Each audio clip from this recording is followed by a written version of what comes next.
Axe bloqué par des militaires, interdiction de filmer.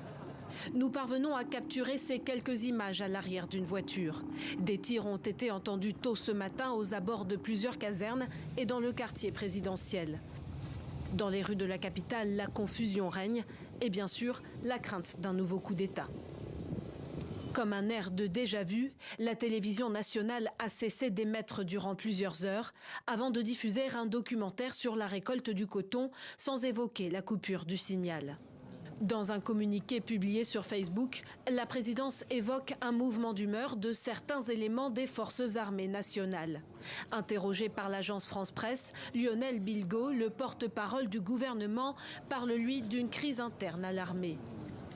Selon la presse locale, des troupes proches de cet homme, le lieutenant-colonel Emmanuel Zungrana, seraient à la manœuvre.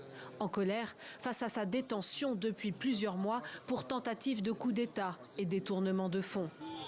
Place de la Nation, plusieurs centaines de personnes sont réunies pour demander sa libération et appeler au départ du nouvel homme fort du pays, le lieutenant-colonel Paul-Henri Sandaogo Damiba.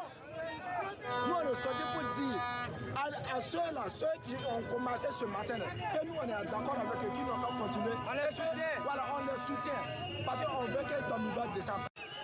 Dans la foule, des drapeaux russes flottent. Certains exigent une coopération militaire avec le Kremlin et rejettent toute présence militaire française au Sahel.